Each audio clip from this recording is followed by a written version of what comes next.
Yeah. It's going to be a thumbnail, isn't it? Oh. Hey guys, we're finally live. It took us just a minute to get caught up. So here we are virtually. So my name is Amy Smith. I'm the Bariatric Program Manager. I'm happy to have Erin Perez join us today. So while we virtually offer support group tonight.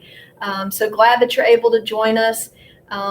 Usually I start out with some updates about the program, and what I would share is that everything that we normally do on a monthly basis, we're still doing for you guys.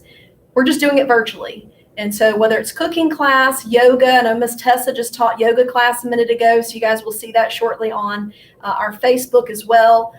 Weightlifting happened last Friday. Miss Giselle is working on a cooking class for next week. So we still have a lot of things that are going on in our program, and we're here to help support you every step of the way. And so today, Erin's going to talk to us about barriers, and we all have them.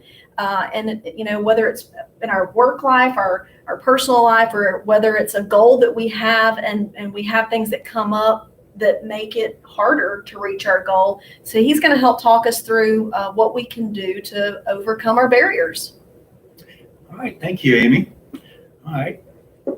So yeah, today we're going to go over maximizing your weight loss goals, but you know, you really can take that title out and replace it with a lot of other things that you might want to like improve on or work towards in your daily life, future life too. And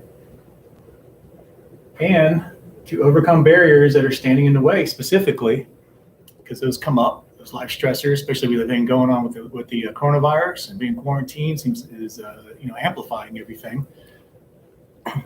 But this will be specifically from the dimension of mental health and behavioral health. So some of it will tie into like what our nutritionist Giselle does and some of the medical weight loss and what the staff and what they do. But this will be primarily on handling some of the emotions, some of the stressors that come down the pipe, or even really like if you haven't explored some of these things before, some tools and some ways to like look into them for the first time, or try to have some kind of awareness of what may be causing some of these barriers if they're not extremely obvious or visible. See if I can help you out there. All right, now try to click it. All right. There we go. All right. Y'all have to be patient with me. I'm a little new to doing groups this way. So one important starting point that I like to look at is, have you even identified what some of your goals are, but actually reviewing them daily so that they're in the forethought, or in the forefront of our minds on a daily basis. So sometimes, and I do this a lot too, I'll get directions from a doctor, and it was okay, do this, this, and this, and then we'll meet next time. And I just kind of shuffle it away in my glove compartment box and kind of go about my day. And then maybe I think about it a few weeks later or right before the appointment. So one thing that's really helpful is to keep that keep that in your mind every day. Maybe make it part of your meditation or prayer routine, or at least just thinking about it when you start the day, checking in with it in the middle of the day, towards the end of the day, so that all the decisions, all the stressors, all the events that are coming through the day, you can at least, especially when you want to kind of relapse or do something that's self-destructive or like emotional eating, you can at least maybe have a chance of avoiding some of that if you're filtering it through what those goals are and where you want to be in the coming years. I do want to remind everybody who's live that on the right-hand side of your screen, there's an area where you guys can actually participate with us. You can type in questions or comments, anything that's worked for you. I know one of the things that came to mind when Erin was talking about identifying those things, for me, I'm a very visual person, and I would have to write it down to keep it at that forefront for me. I'd have to write down what my goals are to remind myself of it. Yeah, and that's why, like on this next point, there's exactly what you're touching on. Making a roadmap. Mm-hmm. So there's different ways people learn and retain information, and there's lots of research on it. It's absolutely fascinating to me that, and kind of frustrates me that we don't really encourage that a lot in settings. The typical one that's talked about a lot of course, is in school settings. If you're a visual learner like that, writing out a roadmap. I've done with people where, here's the goals that I've collaborated and done with my doctor or my counselor, and this is where I want to be in 6 months or a year, and actually just drawing it out. So it's like if you're on your way to the airport and the airport would be your goal, like what road am I going to take? How long is it going to get there? What's going to happen if there's a problem or an emergency, and what's my detour going to be? What's my plan B, C, and D going to be? And so I'm a very visual learner as well. Like I have to draw everything out. I have to read it, rewrite it. And that's just the way some people are wired up. Some people can just look at and read script and then, they're done. Like they can absorb the information that way. Some people are very kind of audio oriented where they have to hear, the information. So that could be another goal, or homework for today is maybe like, well, how do I learn? What's the best way for me to learn? And how can I apply it to, my weight loss protocols or goals?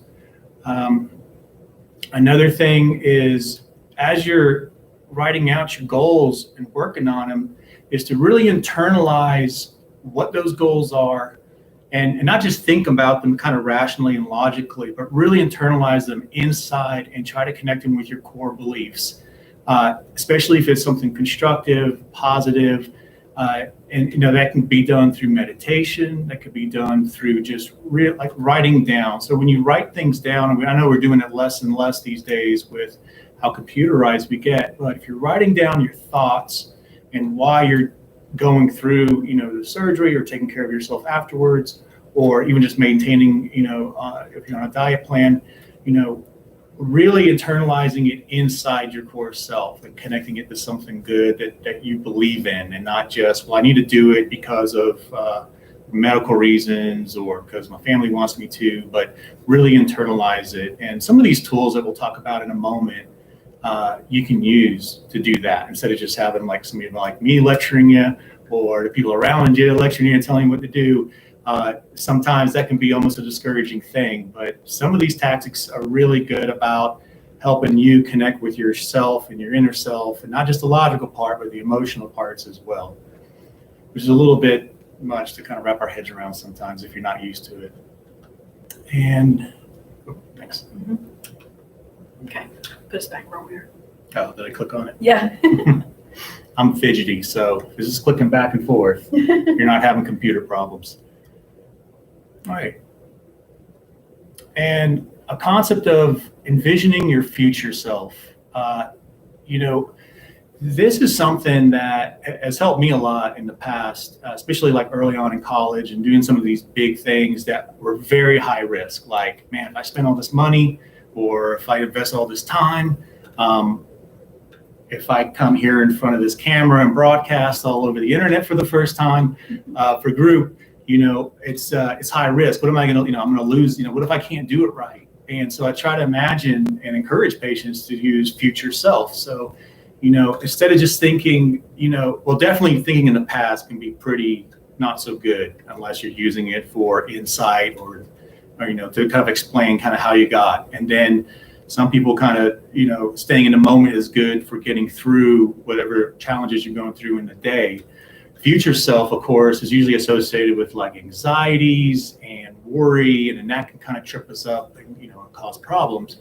But you can also think of it as future self, like, well, where do I want to be next week? Where do I want to be in a year, 5 years, 10 years? And again, like really envisioning, well, that's where I'm going to be. That's where I want to be. I got a good sense of who I am and what I am on my inside. These are my good traits. So, that's where I want to be, and having that at the forethought as well. And, sometimes when we envision what we want to be and do, especially when it's well thought out and it's not just like an impulse, it kind of distorts that time a little bit, and also gives us a little bit of meaning and purpose in our daily life. But I find what the trick is like, again, it kind of comes back to keeping it in our daily routine and the forethought, which is where that meditation comes into play, that I think has been brought up a lot, probably through yoga too. Yeah. Prayer, stay in touch with your spirituality, church, whatever connections you have that way. And, if that's not your thing, then there's all kinds of other creative ways of doing it. And it's just finding meaning in your life, Let me see.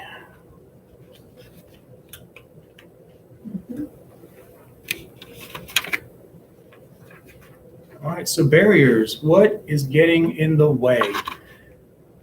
And of course, these can be pretty important to identify, for making progress, because, life just comes with challenges, hardships.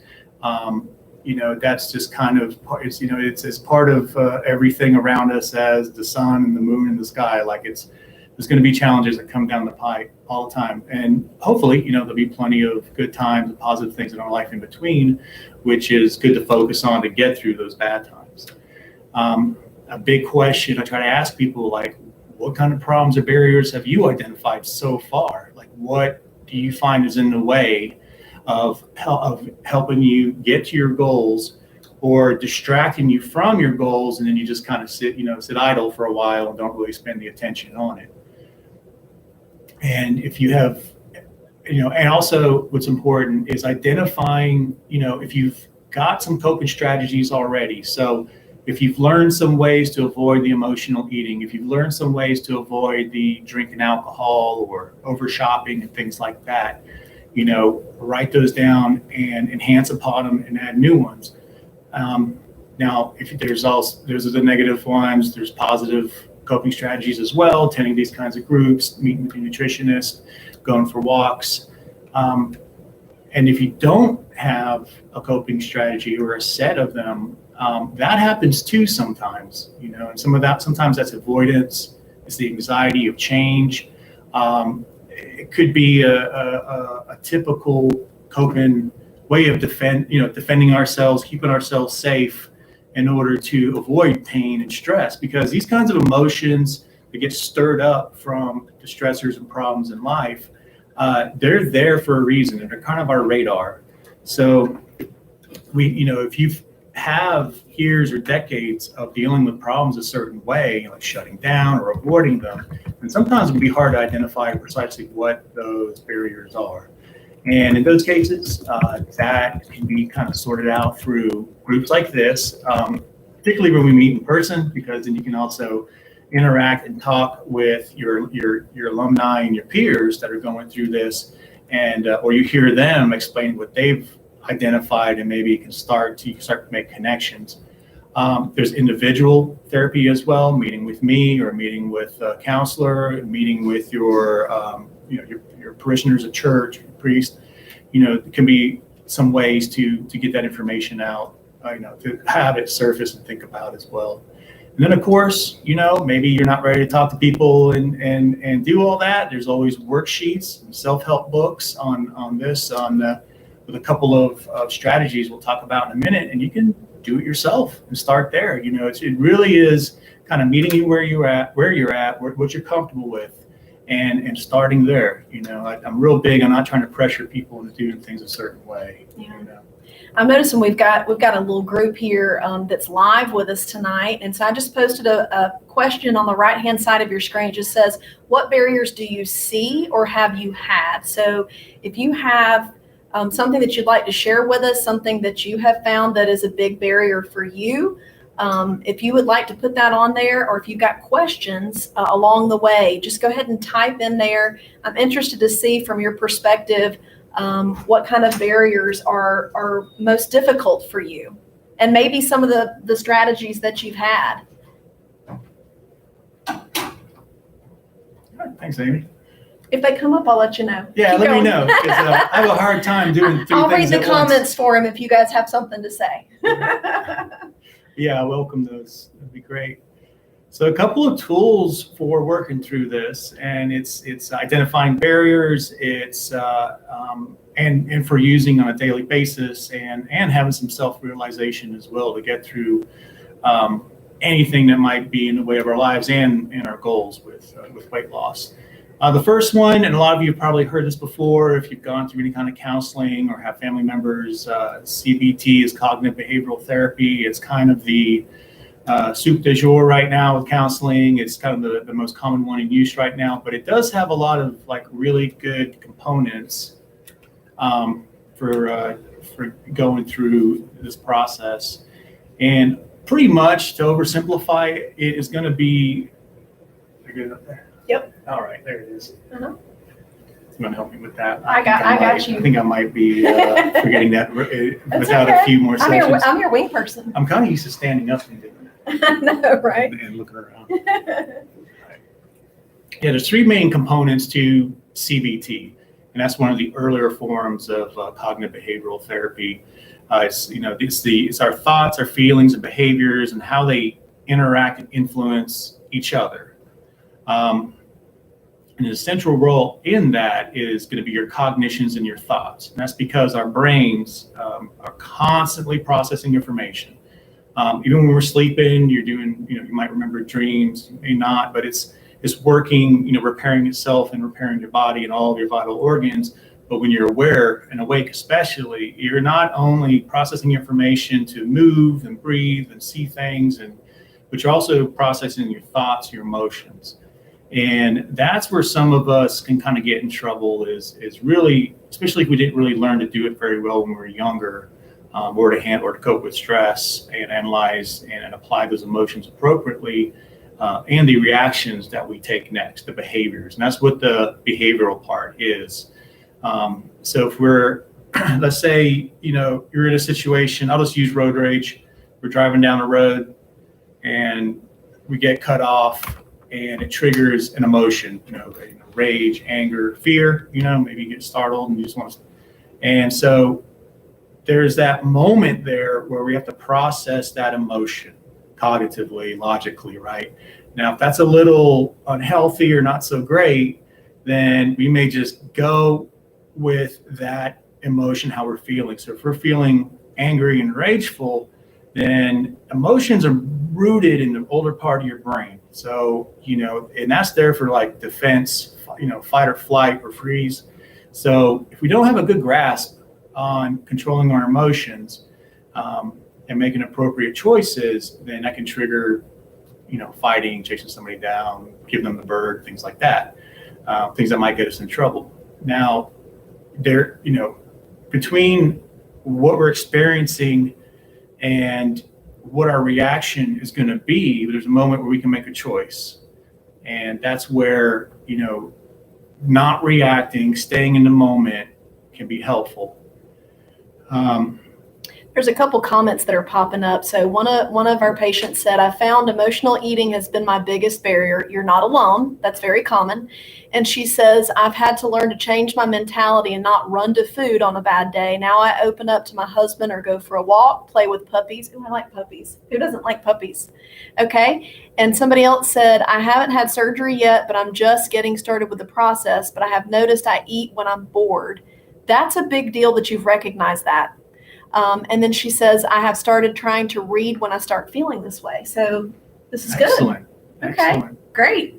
I find I've been meeting a lot of people lately that, now that they're stuck at home, they've had to really adjust their lifestyle. And a lot of it is kind of going back to maybe what our grandparents and an older generation used to do before all these electronics.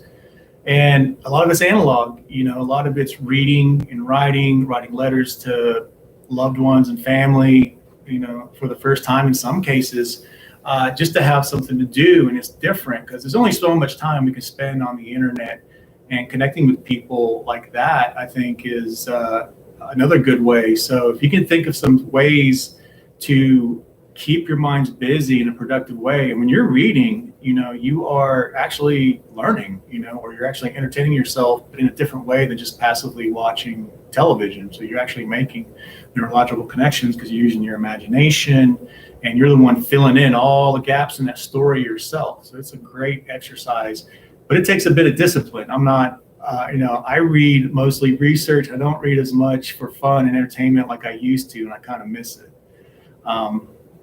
Get out there and walk the dog, spend time with your family outside. We were just commenting before we got started here that even in our building, in our work building, we've seen a lot more people out walking. And our team, when it gets closer to lunchtime, we've been hitting each other up because it's a good break. And we've really had some great weather, so it's been nice as a team for us to even just break away for a little bit and catch some vitamin D and breathe some fresh air. So it's been great. There's been a lot of that. Yeah, I mean, I have never seen this many people walk around in my neighborhood since we moved in. Like, so it's interesting to see that, people are actually just getting bored being inside. So we can take a negative thing like this experience and flip it and turn it into something good. Something else I've been challenging people with is explore the things you were interested in and doing when you were younger that maybe you haven't done in a long time, whether it's playing music or hiking in the woods. And I don't mean going up to the mountains, but just sort of, walking around like kids do here and there, out in the woods, or, connecting with, older friends you haven't seen in a while. But you can think outside the box, and we'll have a few tools we'll review here at the end on some things that you can also do when you're stuck at home and can't go outside, or are really struggling when you're stuck inside your own head.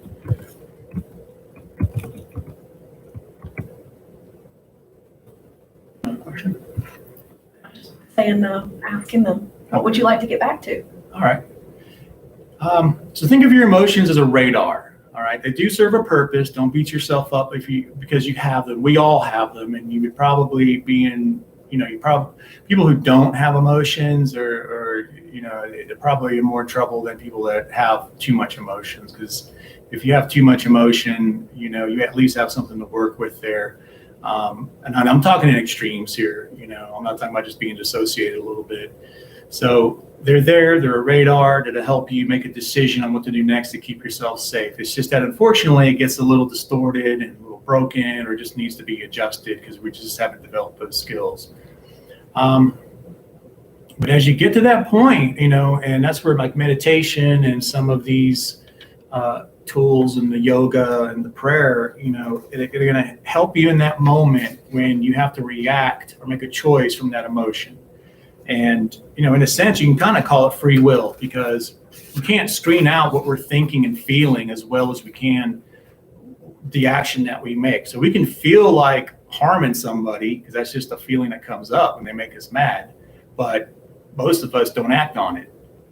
Even in most people's, even when they're the most aroused and riled up, that thought, everyone's had those thoughts, especially if you're married to something like, oh, man, I just want to leave, or, do something bad. But you don't. You just make, another decision that you redirect from that. So that's CBT, and that's sort of like the backbone of most therapy these days. Now, there is the dialectal behavioral therapy, which is pretty much CBT, only you're using tactics and strategies of coping in the real time. So all it really adds is all of that awareness you get from CBT, which is just learning at least how your thoughts, your behaviors, and your actions and your feelings all interact. And then the dialectal part of this kind of model takes all that information so that you understand it, but you can actually intervene in real time as they're coming up, as far as with the tools that they suggest using. So dialectal, like the Greek sort of root meaning to it is, it's like you basically have, two opposing forces or two points of view, and then you stay in the moment with, your opposing force or whatever the emotion is that you're struggling with. And instead of fighting it and trying to win over it, you try to compromise with it and find some kind of a resolution to it, so that you can balance out your emotions with your thoughts and what your actions are going to be. So you can think of like two politicians, arguing. They both have opposing points of view, but instead of it being a debate where one person is going to win over the other, and then you convince the crowd, it's more like they have opposing points of view, but instead they have one thing in common, which is they're going to talk and argue and compare their information in order to find the facts and to move forward with that. So it's less oppositional. So you're still fixing yourself, standing up for yourself, proving yourself, but instead of just clashing with these emotions and fighting them, you're going to stand and accept them, process them, and understand their roles a little better, let it neutralize, and then move on to something more natural and positive. And that's a bit of a long rant, but that's sort of, how this fits in here. There's 4 main skills with DBT. I won't go into all the specifics about them, but this is kind of, as we go along, and I have other presentations like this, depending on what you guys want and what you've already had or haven't had, and I'll adjust it. And, maybe please leave some comments on the website, on our Facebook about, what you'd like to delve into further or avoid because you've had too much of it, and I'll try to tweak it. And then maybe we can get more in depth of some of these strategies and start incorporating them and looking forward, into a forward thinking frame of mind with using them and planning the day out with them ahead of time and at the end of the day. It's great to have closure too, to review. Oh, this is where I messed up. This is what I'll do next time. Maybe these are the amends I need to make, because maybe it caused too much damage. And in that way, when you wake up the next morning, I think psychologically, and I'm sure this is kind of a pet theory of mine, but I think when you wake up in the morning, there's at least some closure to what you did in your past, and by that I mean the previous day. So something to think about. 4 main skills. It's going to be distress tolerance and mindfulness, emotional regulation skills, and interpersonal effectiveness skills.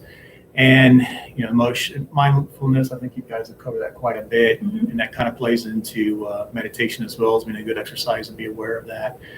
The distress tolerance, that's the big one there. If we're used to handling stress by running away or curling up in bed, or if you're on the other side of that and you get real anxious and confrontational, then understanding that dynamic and using some of the tools in this model can really help with trying to neutralize that and reducing the consequences, because really that's what a lot of this comes down to.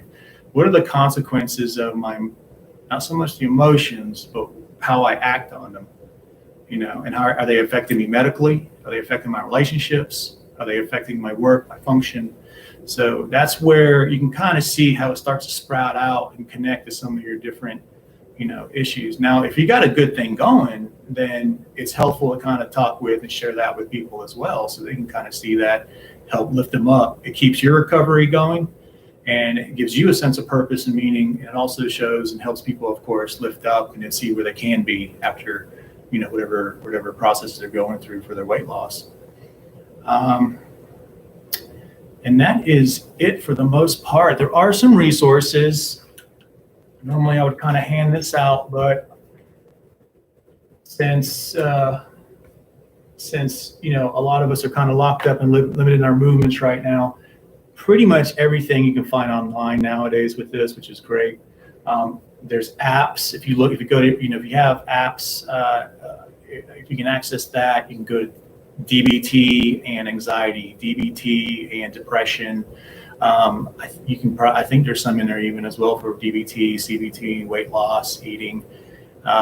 Those are really easy to find. Now there's a slew of other ones too. There's also apps for that actually give you all the worksheets in one little app. I think most of those cost money, but they are pretty useful because they sort of digitize everything you'd have in a workbook. And you can actually carry it around with you and fill out and use some of those tools. Worksheets, of course, if you just go on Google and Google up cognitive behavioral therapy or dialectical behavioral therapy worksheets and go to images, you might have to screen them a little bit and make sure they're legit, not related to something else. But if they're asking you to identify, destructive or dysfunctional kind of feelings and emotions, what the consequences are, just look for the medical jargon, and a lot of that will come up. Once I can get my Pinterest approved, I'll have a whole page of all of this stuff where you can just literally just click on it on the some of these websites and places that I've vetted myself. Research papers as well. That's another good resource too. If you love reading, pull up some research papers, empirically reviewed papers. That's getting a little heady. But if you like reading that kind of stuff, it can be really insightful, especially with some of the information and research that's been coming out in the last 10 years, especially on the brain and all of that. If you're into looking at brain images, they have they almost look like, outer space, the way the neurons and everything are lining up with MRIs is pretty fascinating. I think brain anatomy, brain models. And then there's YouTube, of course, and same thing as looking up some of these topics on the internet. You can go on YouTube, put in, DBT, CBT, and how it relates to what you're going through, and there's some pretty good counselors on there. Most of them, I haven't seen too many like kids or college kids or somebody doing something weird. It's mostly either people that are like your peers and have used some of these models talking about it, or it's counselors and therapists and social workers that are explaining how it works and what they do. I haven't seen anything really vulgar on it, but watch out for that. Individual and group sessions, so pulling information when we meet like this or when we meet in person and get information that way, of course, or setting up an individual session with me or a counselor of your choice if you'd rather talk one-to-one. And like I said earlier, if you're not ready for that, and explore these other things, and see if you get anything out of it, and you can always talk with somebody when you're ready. And one last thing real quick, it's a little bit off topic, but I found it kind of interesting. So I had a continuing education class a year ago for my licensure, and this came up, which kind of surprised me. And one of the doctors uses this with his patient, and it's called neurofeedback. Yeah, neurofeedback. They call it a couple other things, but NFB. It's basically you interact with this computer program, and they put not electrodes, but something else for monitoring your heart rate. And it connects to your computer, and you kind of play this little game where you're trying to keep your heartbeat and rhythm within a healthy kind of range, but you're interacting with it live. So if you come in, you're really anxious. Now I think it's used mostly for ADHD, anxiety. I haven't read very much about depression, but I think it would probably work if nothing else for learning. It's kind of like a cheap way of doing meditation, I think. Because the research I read on meditation was pretty much what this machine was doing. So this is kind of like the easy way of doing meditation, but it is fascinating though, because you can see, and I watched them do it, but you can start off really anxious with high blood pressure, and then as you're playing this little game with it that it gives you, and it's literally kind of like a video game almost, but you see your heart rate, and it's like this, and then as you're kind of meditating with the game, it slows it down and you keep it there. So if you start to lose control and it's going too high or too low, then you really are using your mind really to control how your body's reacting. We actually have music therapy over at the hospital, and there's been a lot of studies that music therapy can actually do the same thing. It does. So that's pretty incredible. So, well, thank you so much. So this was Aaron's first official support group. So just so happy to have him here, and I just want you guys to know you're going to see him a lot in our support groups coming up. I certainly think he's going to bring a different perspective to the support groups that you guys are used to. We very much look forward to inpatient or in-person support groups coming up, hopefully soon. We'll see what happens. But a couple of things I did want to mention is Aaron at this point has been here for a few weeks. He has had the opportunity, thank goodness, to virtually at least meet Dr. Richard, Dr. Delmatho, Dr. Wynn, and we've actually already had him seeing patients from all of our providers, so that's good. So if anybody's interested in seeing Aaron for individualized counseling, you can just call our number here. He's on Facebook with us. So you may have already seen him on Facebook, and some of the resources, maybe some of the apps and worksheets and things we could share on our Facebook page if there's any one in particular that you really feel strongly would benefit. So, well, thanks for tuning in, guys, and we hope to catch you guys later. And if you have any questions, you can comment when we upload this to our Facebook page too. Y'all have a good evening.